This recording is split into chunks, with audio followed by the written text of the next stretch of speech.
நீங்க பாத்தீங்கன்னா இன்னும் சட்டமன்றத்தில் இதெல்லாம் குறித்து பேசிட்டு இருக்கும்போது முதலமைச்சர் சில கருத்துக்களை சொல்றார். இன்றைக்கு மக்கள் நல்வாழ்வுத்துறை அமைச்சர் மானிக் கோரிக்கை நடத்துகிறது. நீட் தேர்வு பற்றி சொல்றார். இதை நீட் பல முறை விளக்கம் கொடுக்கப்பட்டது, உங்களுடைய தொலைக்காட்சி வாயிலாக கொடுக்கப்பட்டது, பத்திரிகை வாயிலாக கொடுக்கப்பட்டது, சட்டமன்றத்திலும் நான் இது குறித்து பேசியிருக்கிறேன். நீட் 2010 டிசம்பர் 21 நோட்டிபிகேஷன் வெளியிட்டாங்க. அப்பொழுது மத்தியில் காங்கிரஸ் தலைமையில் கூட்டாட்சி, திமுக மத்திய அமைச்சர்கள் இடம்பெற்றிருந்தது. அதுவும் திராவிட முன்னேற்ற கழக நாடாளுமன்ற திரு காந்தி செல்வன் அவர்கள் மத்திய சுகாதாரத்துறை இணையமைச்சராக இருந்தபொழுதுதான் இந்த நீட் தேர்வுக்கு ஒப்புதல் கொடுக்கப்பட்டு மத்திய அரசாணை வெளியிடப்பட்டது. ஏதோ அதிமுக ஆட்சியில் வந்து அதிமுக இருக்கும்போதுதான் வந்தது என்ற ஒரு தவறான செய்தி தொடர்ந்து முதலமைச்சரும் அமைச்சர்களும் பதிவு செய்து கொண்டிருக்கிறார்கள். இது நாட்டு மக்களுக்கே தெரியும்.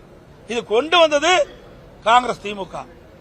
ஏன் இளைஞர்கள் பாதிப்பாங்க அப்படின்னு இவர்களுக்கு தெரியாதா? மாணவர்கள் பாதிப்பான்னு தெரியாதா? கொண்டு வந்தது இவர்கள். அதை தடுப்பதற்கு நாங்கள் கடுமையான முயற்சி எடுத்தோம். ஆனால் முடியவில்லை, நீதிமன்றம் சென்று விட்டது. அதனால் இந்த நீட் தேர்வு அதிமுக ஆட்சியிலே நடைமுறைப்படுத்த வேண்டிய சூழ்நிலை ஏற்பட்டுவிட்டது. இருந்தாலும் தொடர்ந்து மத்திய அரசோடும் நீதிமன்றத்திலும் நாங்கள் இதை வலியுறுத்திக் கொண்டே இருந்தோம், நீட் தேர்வு ரத்து செய்வதற்கு. ஆனால் கொண்டு வந்தது திமுக. அதை தடுத்து நிறுத்துவதற்கு முயற்சி செய்தது அதிமுக. அது மட்டுமல்ல, தேர்தல் 2021 சட்டமன்ற பொதுத் தேர்தலின் போது திராவிட முன்னேற்ற கழகத்தின் சார்பாக திராவிட முன்னேற்ற கழகம் ஆட்சிக்கு வந்தா நீட் தேர்வை ரத்து செய்வோம் சொன்னாங்க. இன்னைக்கு முதலமைச்சர் என்னங்கிறாரு? நாங்க இந்தியா கூட்டணி அங்க வச்சிருந்தோம், இந்தியா கூட்டணி ஆட்சிக்கு வந்திருந்தா ரத்து செய்யும் சொல்றாரு. இதை ஏன் முதல்ல 2010 கொண்டு வரும்போதே ஏன் ரத்து செய்யல? அப்ப ரத்து செஞ்சிருக்கலாம்ல. அப்போ காங்கிரஸ் ஆட்சி தான் இருந்தது, கூட்டாட்சி தான் இருந்தது. அப்போ ரத்து செஞ்சிருந்தா இவ்வளவு உயிரை நாம் இழந்திருக்க வேண்டிய அவசியம் இல்லை. இதுக்கு முழுக்க முழுக்க காரணம் திராவிட முன்னேற்ற கழகம் தான் என்பதை நான் இந்த நேரத்தில் தெரிவிச்சுக்கிறேன். அதோட இன்னும் சொல்றார், எப்ப பார்த்தாலும் திமுக காரரும் திமுக கூட்டணியில் அங்கம் வைக்கின்ற கட்சியெல்லாம் அதிமுக பாரதிய ஜனதா கட்சியோட கூட்டணி, அதிமுக பாரதிய ஜனதா கூட்டணி. எல்லா அறிக்கையும் கம்யூனிஸ்ட் கட்சி சேர்ந்த அறிக்கை விடுறாங்க, விடுதலை சிறுத்தை கட்சி சேர்ந்த அறிக்கை விடுறாங்க. இன்னைக்கு முதலமைச்சர் இப்படி துடிதுடிக்க பேசுறார். ஏங்க நாங்க கூட்டணி வச்சா நீங்க எங்க பதறீங்க? முதலமைச்சர் சட்டமன்றத்தில் ஏன் கோவப்படுறீங்க? நீங்க பயப்படுறீங்க? அதிமுக யாரோடாலும் கூட்டணி வைப்போம், அது எங்களுடைய விருப்பம், எங்களுடைய கட்சி. நடைபெறுகின்ற சட்டமன்ற 2026 சட்டமன்ற பொதுத் தேர்தலில் வெற்றி பெற வேண்டும். ஒவ்வொரு கட்சி வெற்றி பெற வேண்டும் என்பதுதான் கூட்டணி வைக்கிறீங்க.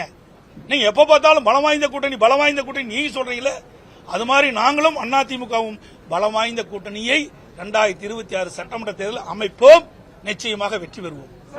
ஆனா முதலமைச்சர் இப்படி ஆதங்கப்படுவது, இப்படி அதிர்ந்து போய் பேசுவது பார்க்கின்ற பொழுது பயம் வந்து விட்டது. அதிமுக கூட்டணி அமைக்கப்பட்டு விட்டால் ஆட்சி மாற்றம் ஏற்படும், திமுக ஆட்சி இழக்கும், அதிமுக ஆட்சி வரும் என்று அவர் மனதிலே வந்த காரணத்தில் தான் அந்த வெளிப்பாடு பார்க்கப்படுகிறது. சட்டமன்றத்திலே நேருக்கு நேர் பார்த்தேன், அவர் பதற்றப்படுறதை பார்த்தேன், அவருடைய பேச்சிலிருந்து வர வார்த்தைகளை பார்த்தோம். அதிமுகவை பொறுத்த வரைக்கும் திராவிட முன்னேற்ற கழகத்தை அகற்றப்பட வேண்டும் என்ற ஒத்த கருத்துடைய கட்சிகளெல்லாம் ஒன்றாக இணைத்து வாக்குகள் சிதறாமல் நாங்கள் கூட்டணி அமைப்போம். நிச்சயமாக 2026 சட்டமன்ற தேர்தலிலே திராவிட முன்னேற்ற கழக தலைமையில் அமைக்கப்பட்ட கூட்டணியை வீழ்த்துவோம். அதிமுக கூட்டணி ஆட்சி அமைக்கும், அதிமுக ஆட்சி அமைக்கும். அதோட இன்னொன்னு திரு கருணாநிதி அவர்கள் பாரதிய ஜனதாவோட கூட்டணி அமைக்கும் போது 99 அமைக்கும் போது ஒரு கருத்து சொல்லியிருக்கிறார். ஊழலை விட மதவாதம் என்பது கொடுமையானது அல்ல. திரு கலைஞர் அவர்கள் திராவிட முன்னேற்ற கழகம் பாரதிய ஜனதா கட்சியோடு கூட்டணி வைக்கின்ற பொழுது அவர் சொன்ன கருத்து, ஊழலை விட மதவாதம் என்பது கொடுமையானது அல்ல அப்படின்னு அவர் கருத்து சொல்லியிருக்கிறார். அதோட 16/4/1999 முரசொலிமாறன் பேச்சு நாடாளுமன்றத்தில் அவர் பேசியிருக்கார்.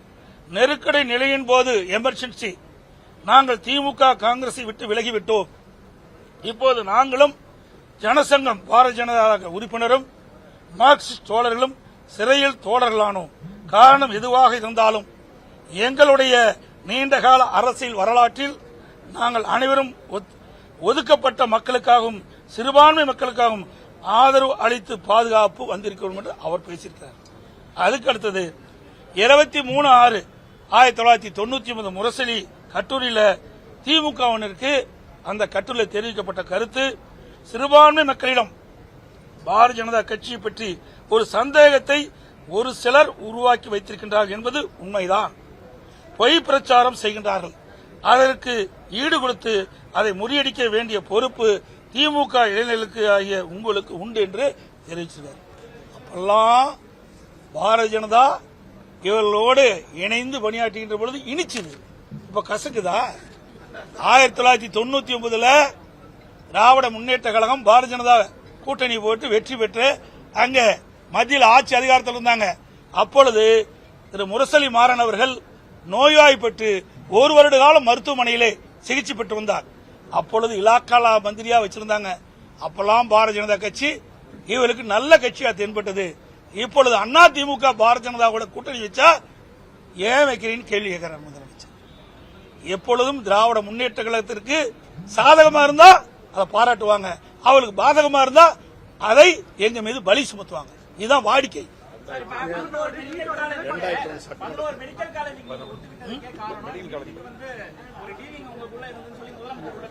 என்ன டீலிங் உண்டு? திராவிட முன்னேற்ற கழகம் எப்படி டீலிங் உண்டு? எப்படின்னா, மேல ரெய்டு நடந்துட்டு இருந்தது, கீழ்த்தளத்துல அறிவாலயத்துல, மேல் தளத்துல ரெய்டு, இன்கம் டாக்ஸ் ரெய்டு, கீழ்த்தளத்துல கூட்டணி அமைச்சிட்டு இருந்தாங்க. அது அவர்களுக்கு பொருந்தும்.